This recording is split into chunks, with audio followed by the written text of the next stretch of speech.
Thank you for watching the Housing Oregon YouTube channel. Please like and subscribe. Slide decks from the presenters are going to be available below.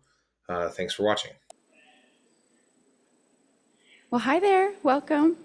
Glad you decided to join us here in the Mount Hood room.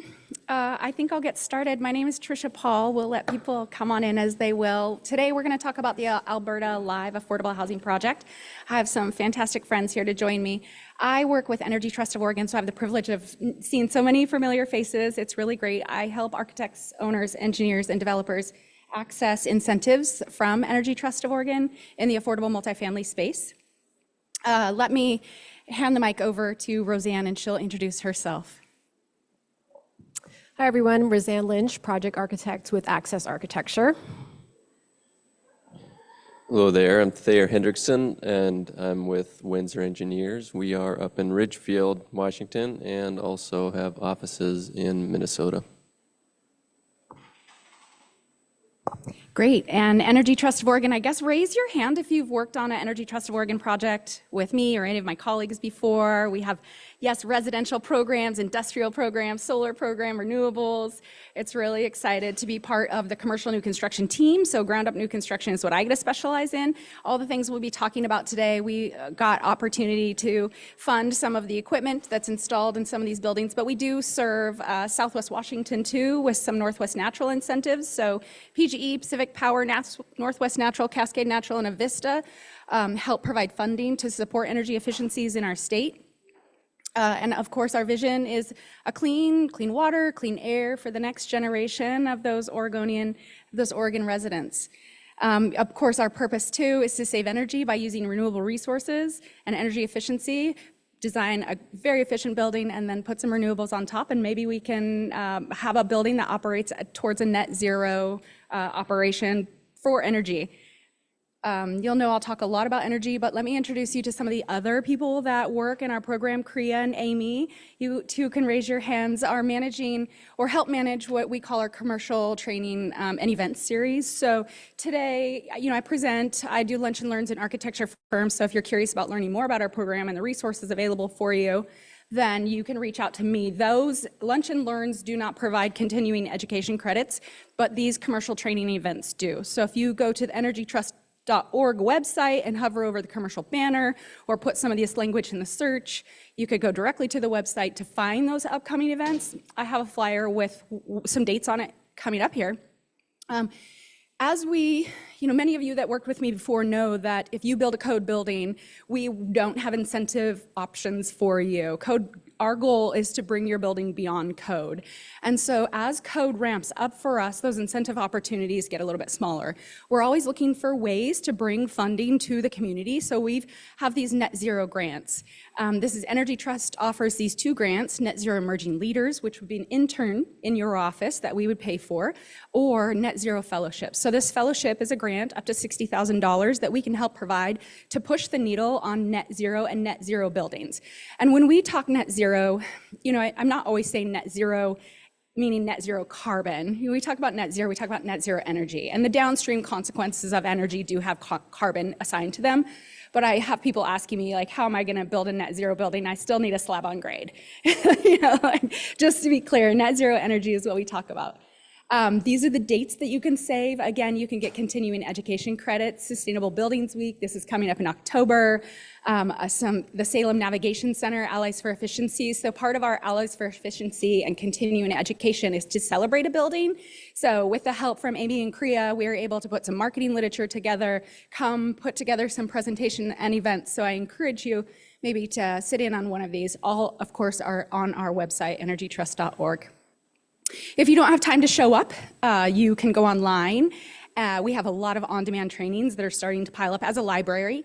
I'm really excited about what we call grid interactive buildings or grid efficient buildings, when we can start talking a little bit more to the grid, how we use batteries to support that. Maybe we use large storage units for water. But there's also heat pump water heater on-demand training here, which I know is really applicable to this market right now. We have several installations that we've done. Many of them can be central systems. A few of them could be in-unit heat pump hot water heaters. So that on-demand training for the heat pump hot water heater, even if you're not an expert, if you just want to learn a few things more about it. And then if you do go to our website and search heat pump water heaters, we do have like design guides that are out there just to help you learn a little bit more about what that looks like. The affordable housing project, the Alberta Alive project, went through our market solutions offering incentive path. So as a multifamily building, you can collect up to 50 cents a square foot for your building, depending on all the measures that you install. As an outreach manager, I help you walk through that. This is the Grid Interactive Efficient Buildings. We're going to bring an additional $500 to your early design assistance meeting, which many of you have had some of these meetings with me before. What's exciting is we're going to do a mock-up of an early design assistance meeting for our Sustainable Buildings Week event. That is October 8th. So see this best practices of an early design engagement. If you log into the GoToWebinar for that event, you'll learn what it's like to have an early design assistance meeting.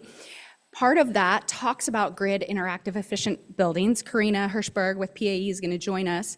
We're going to add the $500 to your incentive for the early design assistance meeting. So that early kickoff conversation, energy charrette, we provide $2,500 up to $6,500. This is just one of those add-on kickers. All right, so enough. We're going to get into it. This is a cool project. There's so many things that I don't even know about it. I've heard this presentation a couple times, and I keep going, wow, this is amazing. I'm going to let Roseanne introduce you to the developer side of things and then move on through the rest of the presentation. Thank you. So just a little bit about the project background and overview. The client for this project, the developer, is Community Development Partners. They have a really big presence along the West Coast, originally based down in Southern California, but they also have done quite a bit of work up here in the Portland area. Some of the projects you may recognize: Julie West in downtown Portland, which is currently under construction. And they really have quite a vast portfolio, including over 2,000 units. CDP is also a certified B Corp organization. Access Architecture is a mission-driven firm founded in 2018. Brendan Sanchez is our firm principal. He's sitting right at the table here. We are a full-service firm. We provide architectural and planning services. We're a small but mighty team. In the last 6 years, we've completed over 600 units, and that includes PSH, senior and special needs housing units, as well as new and existing renovation of existing buildings. And one of the things that really guides our process is an outcome-based design process. So what we do is we always strive to elicit community engagement and then pair that with academic research so that our design thinking and intentionality is informed by those two things. Just a couple example projects as well there on the right.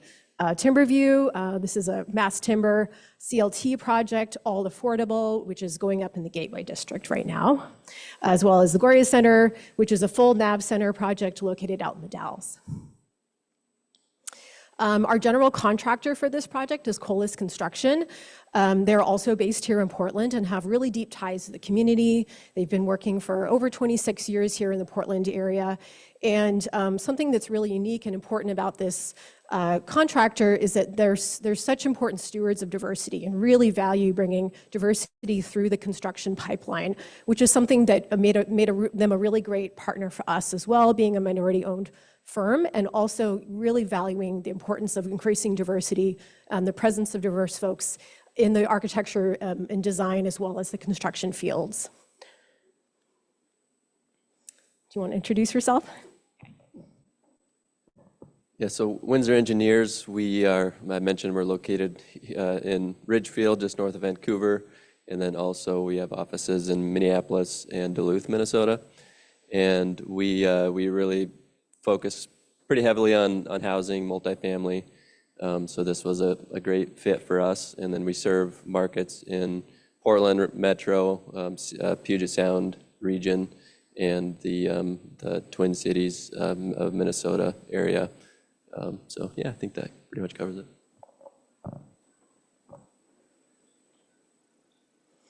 All right, so just a little bit of background about the Alberta Alive projects. Really, the kind of the overall mission of these projects is to celebrate and strengthen Portland's historically Black North and Northeast neighborhoods, the King neighborhood, by providing affordable housing, supportive services, and creating a shared sense of community for underserved individuals and families. The vision, which really, was generated through working with CDP and is really part of these projects are part of a bigger umbrella of projects that they conceived of.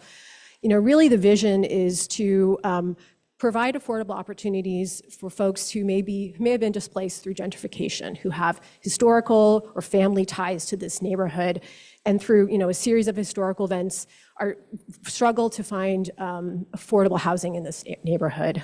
So we were really looking for ways that residents can feel connected to their neighbors, providing local opportunities for personal and community development, and really building a sense of a Black legacy. So, one of the things we heard early on from the client was that these projects should really convey a sense that the Black community has a presence in Portland. They are here. And we really heard that strongly throughout the design process. Oops. Thank you. So this infographic just kind of visually shows you the placement of the two buildings that we'll be talking about today in relation to the three other sites that are part of the bigger umbrella of the Alberta Alive projects. So the two buildings we'll be talking about today are the Ronnie Herndon building as well as the Paul Knauls building. Those are both located, again, kind of along that spine of Alberta in North Portland. I'm sure it's a neighborhood many of you are familiar with. You can also kind of see on this map Alberta Abbey, which is the home of CDP. It's where their offices are located. So these sites are very, very close to home for them. The Alberta Abbey lot across the street, which is a site of future development, the Strong site, as well as the Darrell Milner building. Self-Enhancement Inc. was a partner on these projects. They were involved in the very beginning of the project. Their office is, again, kind of graphically, visually in the same area, same neighborhood.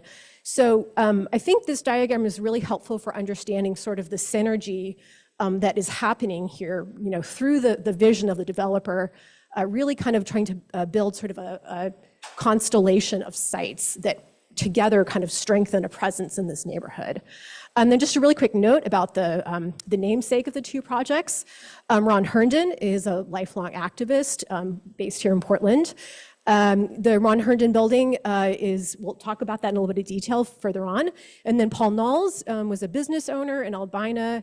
He, again, has had a really strong presence in Portland. So these are two really important pillars of the community. And it was a huge honor that their names were selected to be honored on these projects. All right. Just a few details on the two sites. So both of the lots are fairly small. The Herndon site is about sort of a 75 by 100 square foot lot. The Knauls site is even smaller, it's 50 by 100. So we were really happy and proud of the fact that we could provide so much density on these really tight urban sites that have a lot of constraints. The Herndon building is really targeted towards families. So a total of 21 units. Most of those are slightly larger units. Those are 2 and 3 bedroom size units. And then the Knauls building was really targeted towards veterans, so folks who may have experienced houselessness in their lives. Those are all permanent supportive housing units. And therefore, the unit mix is a little bit different. So it's more 1 bedrooms and a handful of studio units as well. I mentioned Self-Enhancement Inc. I just want to mention again that through the interview process, Access and Colas were selected to be partners on this project. And capacity building was definitely a goal for this project. So Self-Enhancement Inc., at that time were brought on to really kind of to work directly with CDP and become exposed to the development process. And their feedback throughout the process was really invaluable to the whole team. So I kind of think of these projects as sort of sister sites. They have a lot in common, but there's also some important differences. Again, we have the same architect and contractor. It's the same building type. It's a type 3B construction. We used a lot of the same systems, materials, and so forth.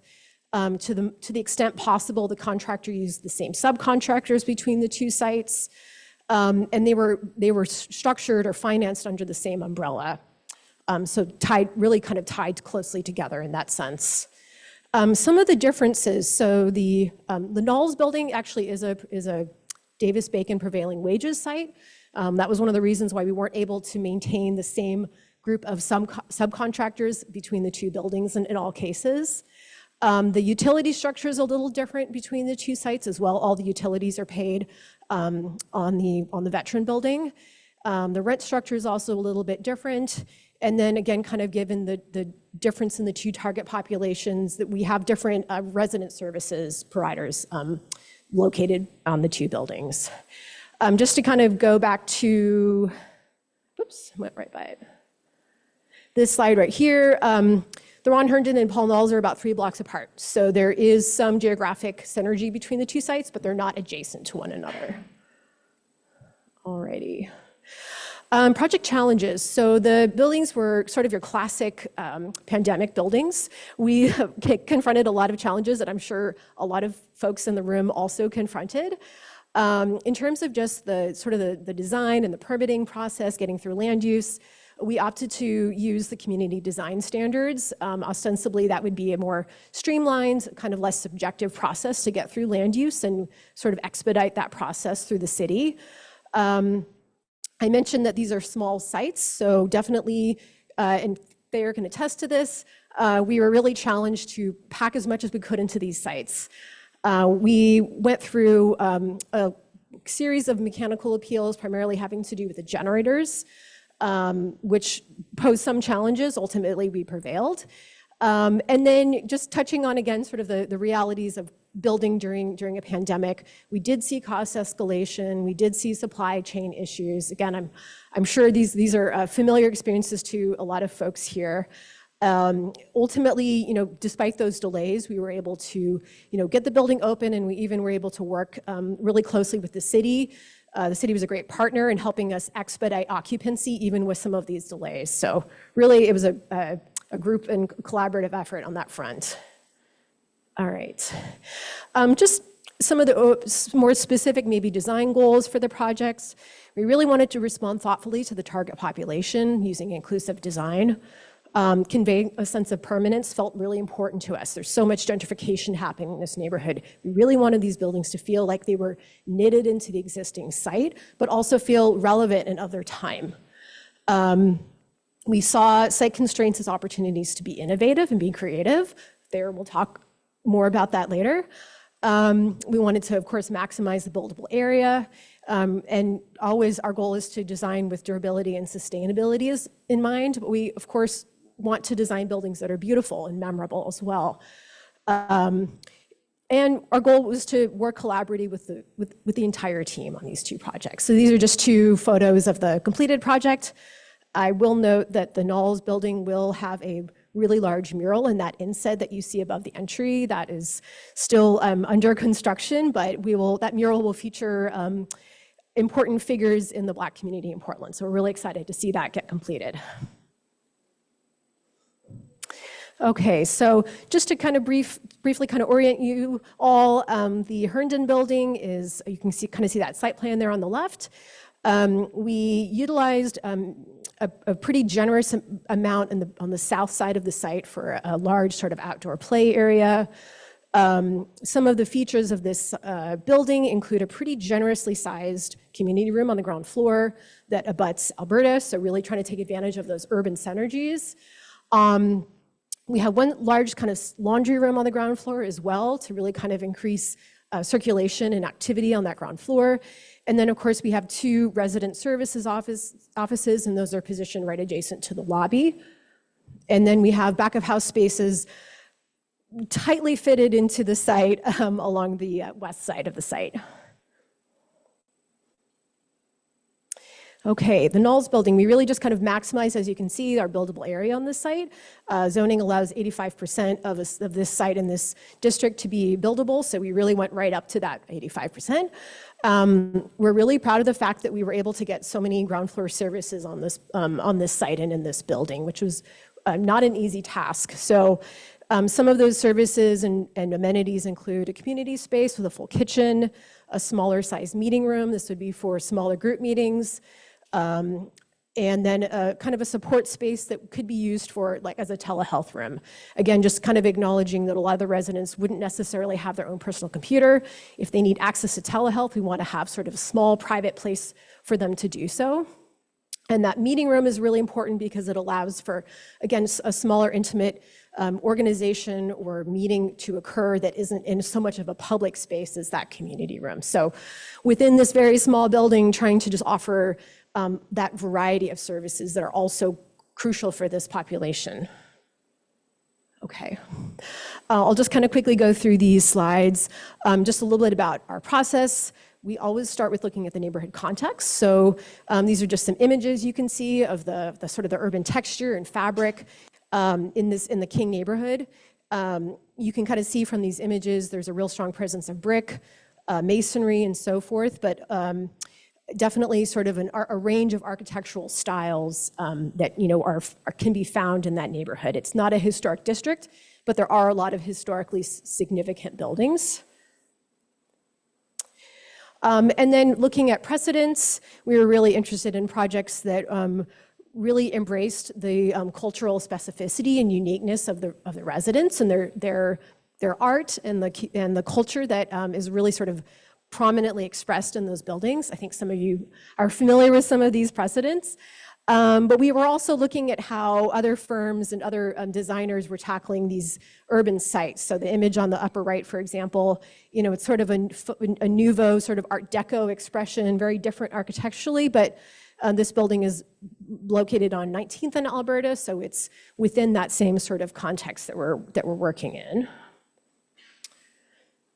Where we ultimately landed after going through kind of an iterative massing study process was on this concept of a frame. So we felt like the idea of a frame and sort of a rhythm that would be communicated or expressed through these brick piers would not only sort of reinforce a sense of kind of order and cohesiveness, but it would also be appropriate to use brick on those locations, again, to sort of convey a sense of permanence and to kind of refer back to some of the context in the neighborhood.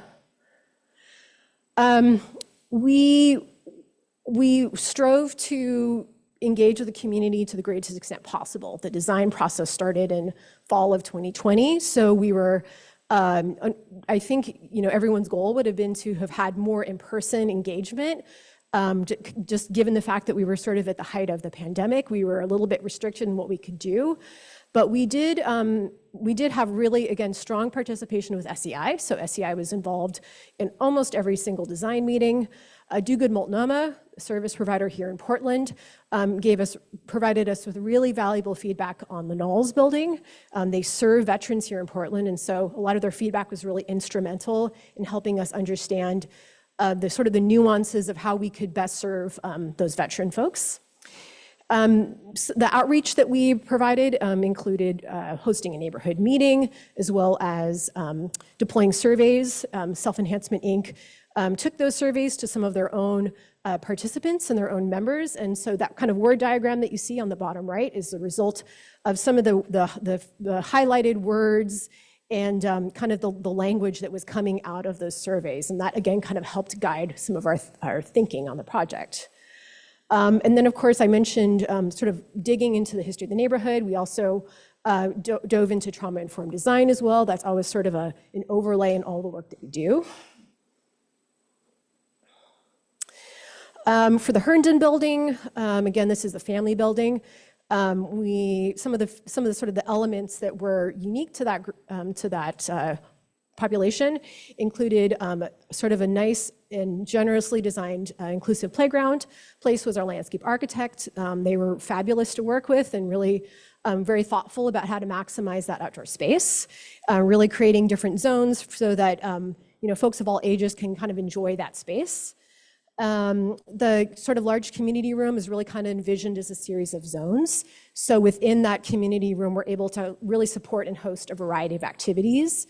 And then for the Herndon building, we leaned more towards a more vibrant color palette. We were really inspired by so we'll call it the SEI blue color. So we really use that as kind of a highlight, again, just to sort of emphasize the youth and the sense of vibrancy in that color. The Paul Knauls building, we used a much more calmer, cooler color palette, and that again was intended to really sort of generate a sense of restorativeness, a sense of calm. We thought about wayfinding and ways to really kind of simplify the circulation, simplify wayfinding to kind of, again, kind of create that sense of calm and certainty for folks there. And then some of these things I've already mentioned, but having laundry on multiple floors, for example, might not seem like a really big design decision, but that was driven by feedback that we got from Do Good Multnomah, which was that we want to have the services be as close to possible as folks. So some folks who are living on the 5th floor might not want to come all the way down to the 1st floor. So really sort of trying to be as intentional as we can about all of those choices. Just a few precedent images of interior spaces and how we were thinking about those shared community rooms. I'll just quickly go through these, but just to kind of highlight some of the iterative steps that went into the design of the building. We did go through the community design standards, like I mentioned, so that involved making some adjustments to the design in order to adhere to those standards. Building with constraints. So we did use type 3B construction. That was the most appropriate solution for these sites. We did have to submit a handful of appeals in order to use that construction type. I think some of you architects in the room are probably familiar with the city's code guidelines for 3B. So there were a handful of those criteria that we were not able to meet, and so therefore we had to submit building appeals. And then I think maybe a notable thing to mention here is that we did submit a land use adjustment for 2 things, which are pretty key. Outdoor area as well as bike parking. So we were able to take advantage of the synergy between the 2 sites, arguing successfully that the open space or outdoor area on the larger site it really will be available and will serve both communities. So we were able to kind of offset some of the open space that would have been required on the smaller of the 2 sites. And we also petitioned to reduce the bike parking count. So it's probably, again, something that a lot of people have had to wrestle with in this room, but we were able to kind of, again, argue that the ratio that the city currently requires just was too high of a burden for this site and would have meant essentially reducing some of those really important support spaces that we need. So just kind of maybe to sort of summarize some of the challenges of the smaller footprint. Limited ability to build in economies of scale. As a firm, we really pride ourselves in being efficient and being really logical in our sort of deployment of buildings on the site. So there were maybe some loss of economies of scale just due to the small footprint of this building. Having to adhere to those planning and zoning standards, which can be somewhat rigid and inflexible. The fact that these are wood frame buildings meant that we really didn't have a lot of tolerance. So if you're thinking about where a hold down is located or so forth, just having to really be nimble in how the building comes together when you don't have a lot of fudge factor. And then for the contractor, I think, a real challenge was just within these tight urban sites. Again, Colas has so much experience on these projects, but they were really limited in the amount of staging area that they had. Okay. And then just lastly, in terms of kind of the finish selections, we worked again really closely with the client, with resident services and so forth, to just be really, really intentional and thoughtful about some of the finish selections that we used, really wanting to balance trauma-informed design thinking with the need to think about longevity and think about resiliency, particularly in units. So just a little sort of rendering here of a typical unit, and then just some of those materials that we ended up using. We're really happy to see things like solid surface become pretty ubiquitous now in housing. It's such a more durable material than a PLAM. So things like that might have a little bit of a higher upfront cost, but just yield so much more value in the long run. And with that, I will turn it over to Thayer. All righty.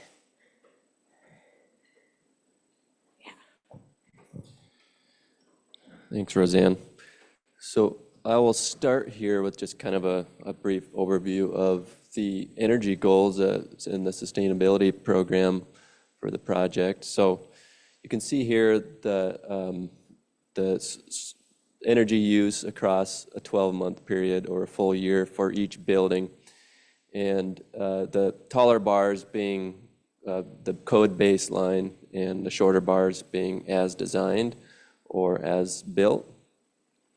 So our goal for the project was to essentially, to meet Earth Advantage's V1 certification, we wanted to be at least 10% better than code minimum. And so Earth Advantage performed the energy modeling. They used IES VE software.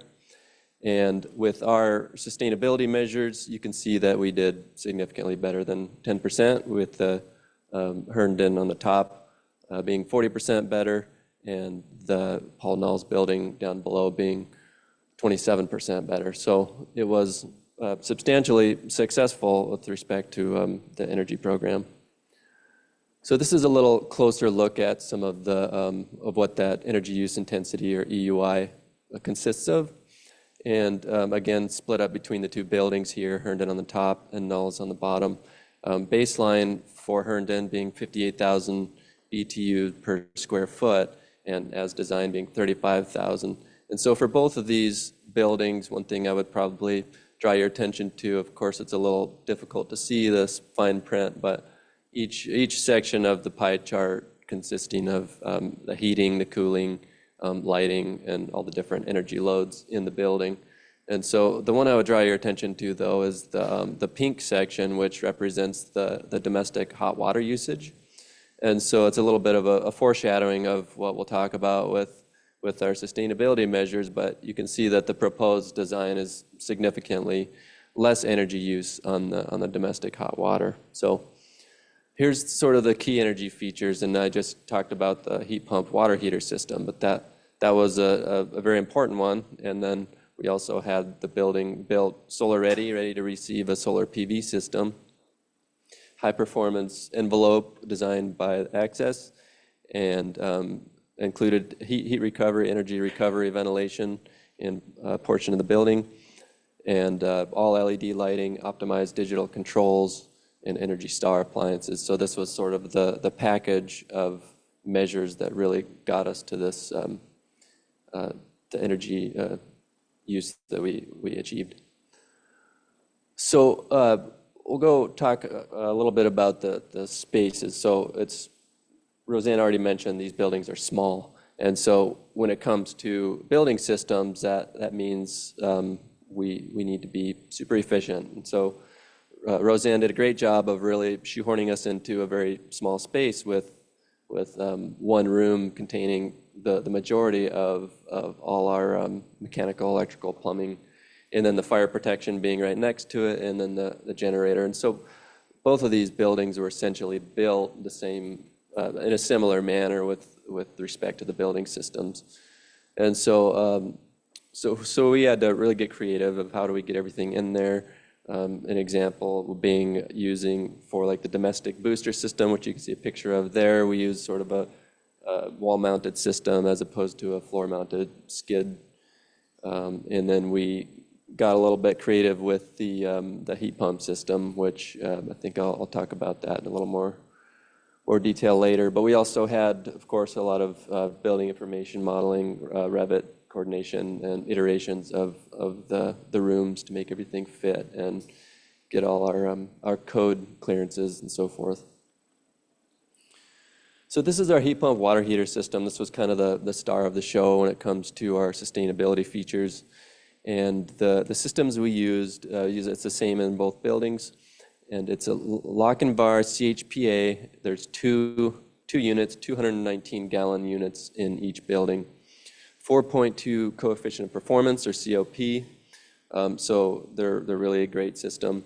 At the time of the design, which was in 2020, they were relatively not widespread, so it was sort of cutting edge for this building type. Of course, nowadays we're seeing them a lot more driven by energy codes. But one of the challenges we had in this particular case was that the MEP room that contains that equipment does not have sufficient air volume to allow the heat transfer that we needed for this much water heating. And so one way, or the way that we were able to get around that or deal with that was to include a supplemental air transfer heat pump system in there that was able to, provide that additional heat to transfer into the domestic water, which this had the effect of marginally reducing the efficiency of the water heating system, but it was still much, much better than it would have been with the resistance heat or a natural gas system. So the generator, which we saw sort of the floor plan view of that previously, but these standby generators are still required, even though they're small buildings and super dense housing. We still need to have the code required standby for the safety reasons and powering the elevator and so forth. But the challenge is how do we get these generators built, where we put them, and how, what are all the different concerns we're going to have. We looked at putting them on the roof, looked for space in the exterior. Ultimately, we decided that we need to have them inside the building. However, the rooms were small, and one of the big challenges was that the rooms had to ventilate and exhaust directly, and one exterior exposure that opened into a public right-of-way. And so Roseanne mentioned the code appeals, and this was one of the big ones, is that we needed to sort of prove that our ventilation and exhaust plan would not only function properly, but also have low enough airflows and low enough temperatures that it would comply with city ordinances with respect to that. And so the image you're looking at there is a computational fluid dynamics analysis that we had to perform to prove this was in compliance. And so this is modeling the airflow, the design airflows and temperatures at the rated values of that generator when it's operating. And so we went through a few iterations of that, and ultimately we're able to prove that and successfully move forward with some minor modifications on some of the louver designs and things like moving things around slightly. And then we had to, of course, coordinate the generator flue exhaust up through the roof, which is also a bit of a challenge, especially in the small spaces we had, but that was also successful. This was another interesting challenge we ran into, where one of the neighboring buildings was super close proximity to our building here. And one of the issues that caused was that we could not ventilate sidewall in that space between those buildings. And so we were able to sort of pivot to energy recovery ventilators for those units and install those in the bathroom ceilings and then duct those up to the roof. Of course, nowadays we're seeing a lot more of these in multifamily housing, but at the time of design, this was relatively not widespread, and it served as an additional improvement for our energy efficiency. And it also provided better indoor air quality for those units. So I'll mention quickly the impacts of the solar-ready system. So the building is completely set up to receive a solar PV system, and this would include all the space allocation, the engineering implications with respect to the structure of the building, and the electrical pathways and space inside the electrical rooms to accommodate the solar PV.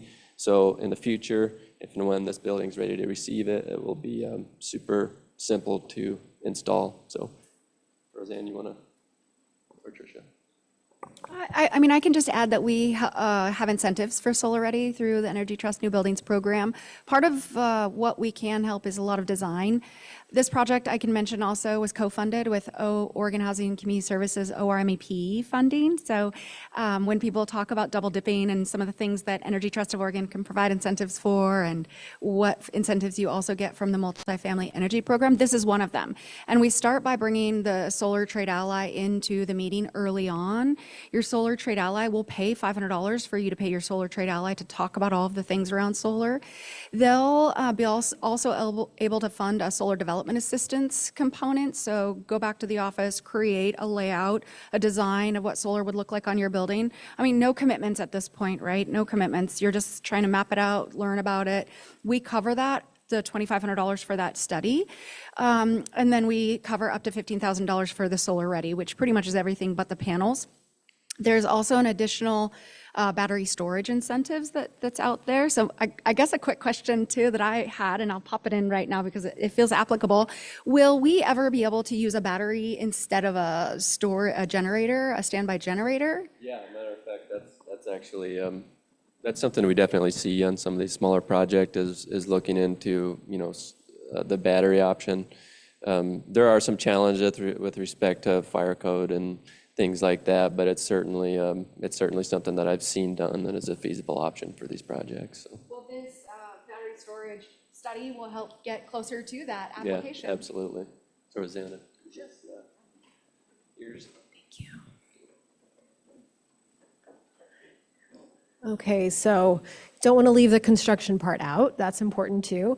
I'll just kind of mention some of the highlights. So, some of the amazing things that our contractor was able to accomplish, again, was really kind of building these really high performance buildings in such a small urban footprint. It's a huge accomplishment. Like we've just discussed, kind of making these buildings solar ready and really thinking through the logistics of that. I guess I just want to belabor the point again that really on these projects, we think of them almost as like a Swiss Army knife. So every sort of inch counts. And, really there's not a lot of wiggle room in terms of where your systems are going, how you're connecting to solar. So really kind of trying to be as thoughtful as we could through the design process so that construction could go as smoothly as possible. And again, really just kind of rising to the challenge of the moment, namely being some of the challenges that we saw around thinking about prevailing wage, labor shortages, cost escalations, procurement issues. So it was really a team effort to kind of, I would say, tackle these issues. And I think what makes me so proud is that everyone on the team was so tenacious. Every time we saw a challenge, we rose to the challenge and we found a solution. And that really was the theme of the project, was just that tenacity and that desire to really kind of successfully find a goal and keep moving. There's just a couple images here, sort of these design, kind of construction images. You can see where that scaffolding is going up. Even something like scaffolding was fairly thought through, again, because we're so close to our neighbors on either side for these sites. And then really kind of sort of the bigger takeaway is just the value of collaboration. Collaborating early and often.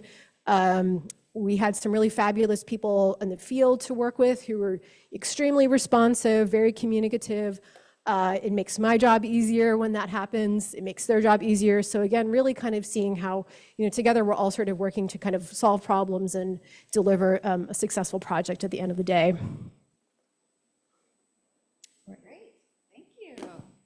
I'll thank both of our speakers. As, of course, I mentioned before, Energy Trust of Oregon wants to bring as much money to our community as we can, specializing in renewables and energy efficiencies. And again, as a co-funded project with Oregon Multifamily Energy Program, we were able to bring at least $23,000 in incentives to the project. And of course, the annual savings that we estimate based on some of the calculations, 203,670, that's kilowatt hours annually. So when we think about that, it does include both house load and unit load. And I think there's something interesting to also point out about this project, being solar ready and having a heat pump water heater.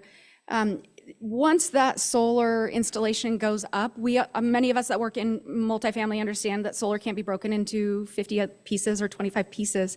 So it's really exciting to know that heat pump water heater could all connect to solar because it's a central system. We think about central systems as like central systems HVAC systems. And so now I'm really excited to see what it's going to look like for that utility bill, the house load utility bill, which is servicing that heat pump water heater on the house load, what that looks like when solar is finally installed and that utility bill is offset.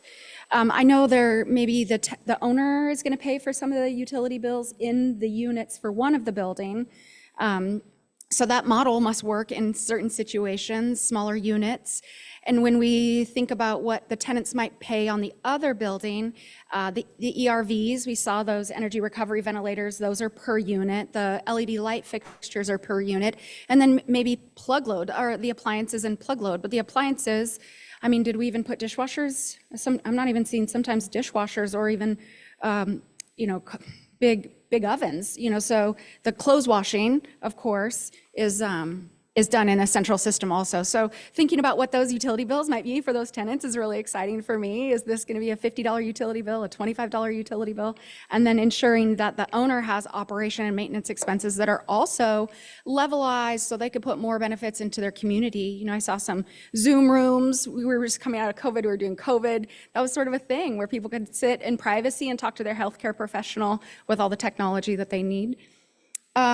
We do have some time for question and answer sessions, but if something comes up to you, after we pop around, these are contact informations for Kriya and Amy and me.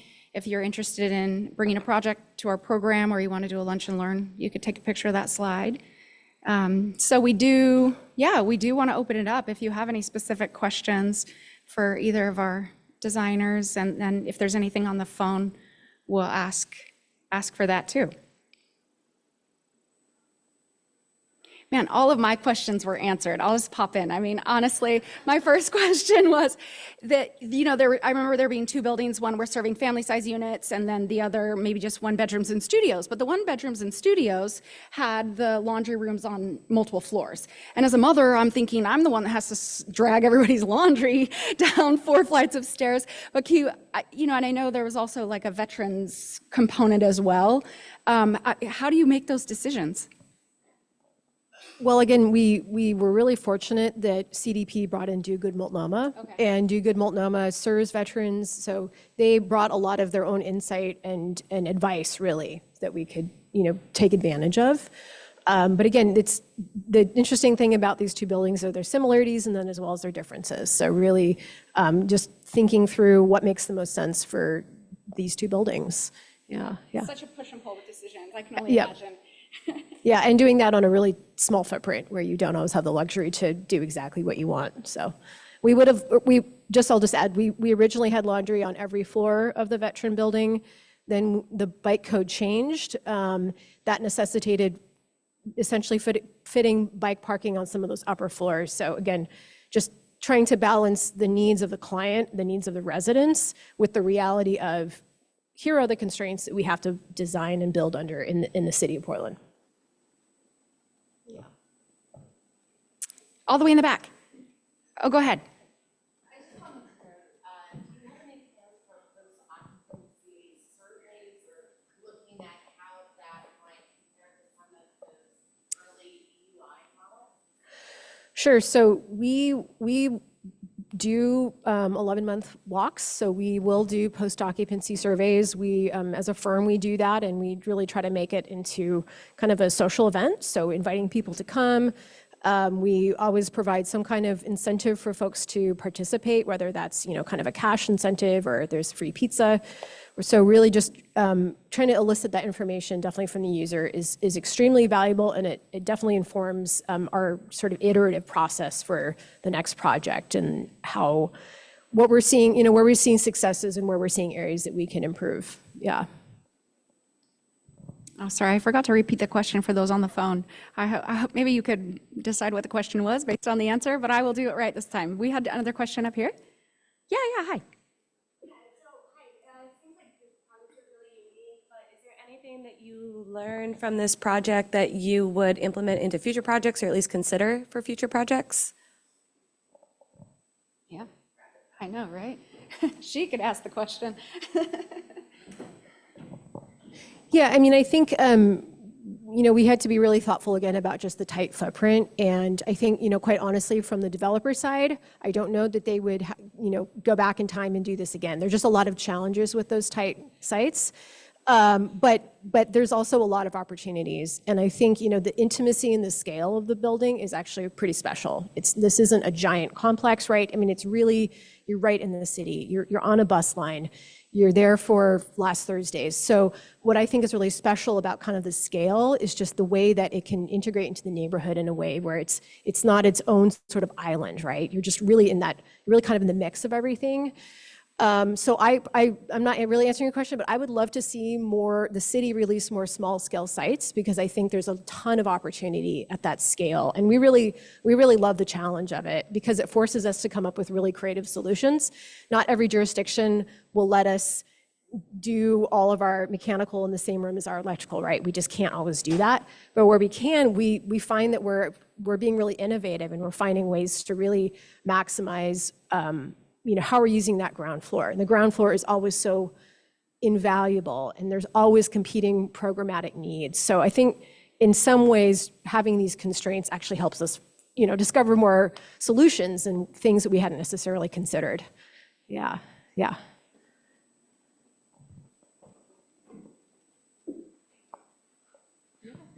let's hear it. All right, thank you. Could you speak to us about parking considerations? And I'm less concerned about the outcome of it, but the process that went into it.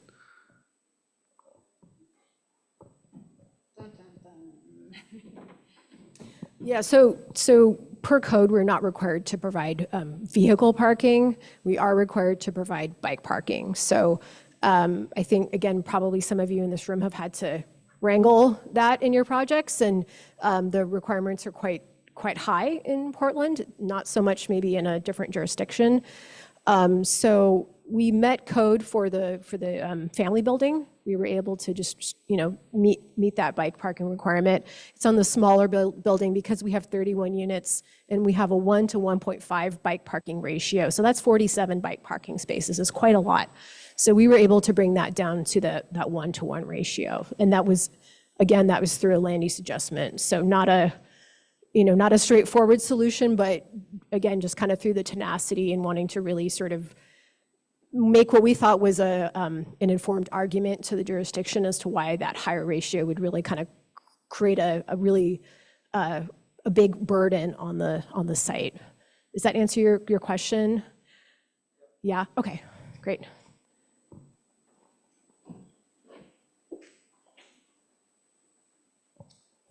There was mention about the heat pump hot water system not having adequate volume in the mechanical room and a supplemental heat pump. Was that on the roof, or was that air movement that was getting that balance? Technical question. So yeah, the heat pump itself was on the roof, and then the fan coil was inside the mechanical room. So essentially, it's transferring heat into their room to transfer for those water heaters to use to transfer heat into the water. So it's sort of an additional step that allowed us to keep everything self-contained. Other things you can look at are, do we put the water heaters on the roof, or do we find somewhere outside to put them? Or none of those solutions were good for us. So this was kind of sort of a workaround that we made a sort of a minor sacrifice to really accomplish a bigger goal. So it worked out great too.